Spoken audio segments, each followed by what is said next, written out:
secara hukum itu gimana sih Bang? Mungkin apakah ada undang-undangnya atau gimana? Baik, dapat kami jelaskan terhadap pernyataan overclaim itu sebenarnya dalam ketentuan peraturan BPOM tidak ada.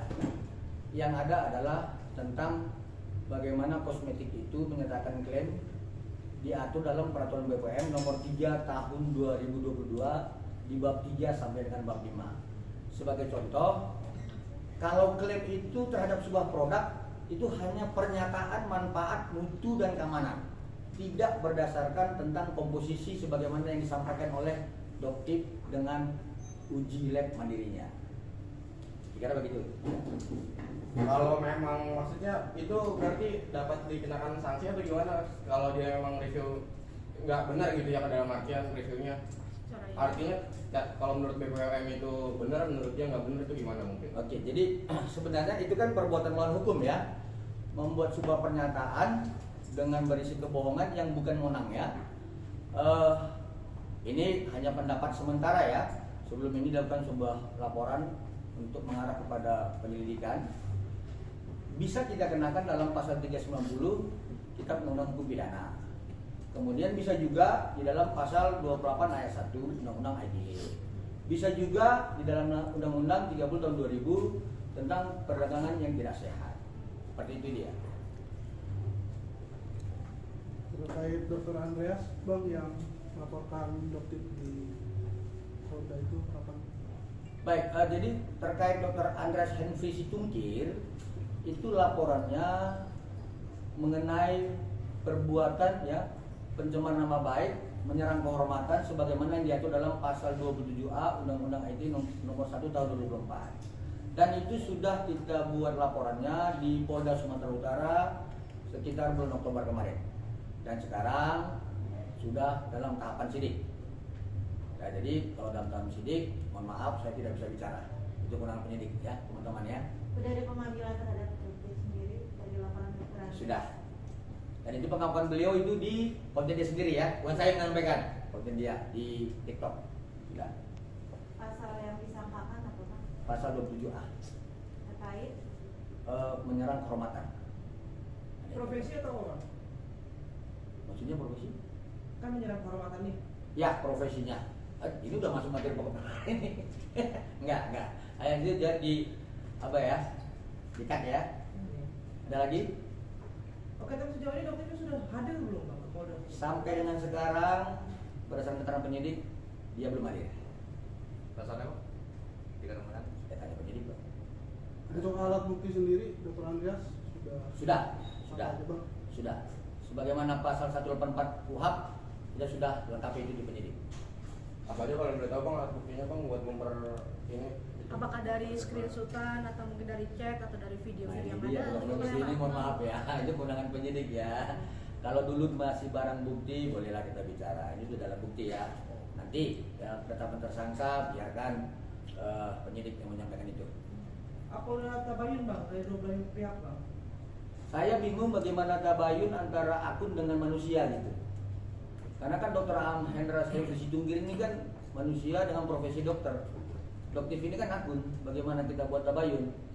Ya, tapi kalau soal kemudian Polrestabes Medan, ya kemarin kan LP di Polda Sumut ya, tapi dilimpahkan ke Polrestabes Medan. Kalau kemudian sudah ada komunikasi dan sebagainya, saya tidak tahu.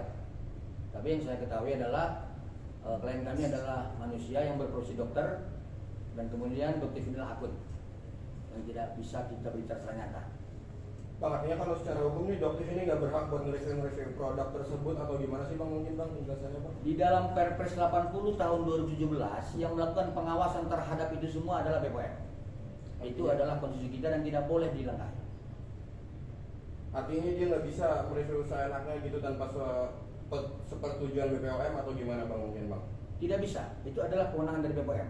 Dan kemudian kalaupun ada uji lab mandiri, ya kita harus juga memahami tentang soal lab itu punya akreditasi atau tidak. Seperti itu dia. Jadi kalau kita sembarangan melakukan uji lab, belum tentu kan lab itu mempunyai akreditasi terhadap metode yang dia lakukan. Berarti dalam artian yang boleh mereview itu BPOM sendiri itu Bang? Yang boleh melakukan pengawasan adalah BPOM. kita boleh melaporkan itu kepada BPOM, kemudian BPOM melakukan uji lab di labnya sendiri, lalu dia menyampaikan kepada masyarakat ini nggak boleh dipakai oleh masyarakat, kira begitu. Bang, tapi kan perihal ini kan Doktif sendiri mendapat dukungan juga dari netizen, seolah-olah ini adalah suara netizen yang mewakili untuk mengetahui mana produk yang baik dan yang tidak. Ini gimana nih Bang? Nah justru saya senang dengan teman-teman media, saya bisa bicara di sini untuk menyampaikan kepada netizen inilah yang benar secara konstitusi. Karena apa? Peraturan perundangan itu dibuat oleh pemerintah itu ada anggarannya, dan untuk kepentingan orang banyak melalui Prolegnas dan Prolegda. Kalau itu kita langkahi ya sayang kan, duit negara itu kita buang uang hanya untuk kita abaikan, seperti itu dia. Berarti secara tidak langsung apa yang dilakukan Doktif sendiri merugikan dokter-dokter yang lain begitu? Apabila Doktif melakukan bisa dibilang tes uji coba dan segala macam gitu, review-reviewnya. Kalau soal kerugian, ya saya kalau berbicara tentang sesama dokter ya, teman sejawat ya, saya nggak bisa masuk ke situ, tetapi ada ketentuan fatwa MKEK 029 tahun 2001 itu mengatur tidak boleh gitu. Dan soal kerugiannya biarkan sidang kode etik MKEK dari ini yang memutuskan itu. Nah kalau untuk kerugian dari Dokter Andreas sendiri, apa yang dilakukan oleh Doktif seperti apa sih yang didapatkan, kerugiannya seperti apa? Kerugian klien kami Dokter Andreas yang bersitungkir adalah tentang kehormatannya diserang oleh Doktif sehingga nama baik dia di Sumatera Utara itu sudah dianggap rendah oleh masyarakat, dan itu terkait juga profesi dia sebagai seorang dokter. Dampaknya mungkin ke usahanya atau ke kliniknya seperti apa Bang? Dengan adanya seperti Sudah ini? pasti ada, sudah pasti ada. Ada lagi? Yang utamanya? Oke. Oke bang, terakhir bang, pesan harapan dokter Andreas untuk kasus ini. Kalau Dokter Andreas, silakan kita lihat konten beliau. Video-video dia adalah sebagai indikator yang baik terhadap kesehatan. Dan kalau boleh saya sampaikan, pesan Dokter Andreas adalah ayo masyarakat bijak untuk menyikapi media sosial, patuh dan taat kepada konstitusi. Itu aja. Thank you bang. Oke. Oke? Oke, baik.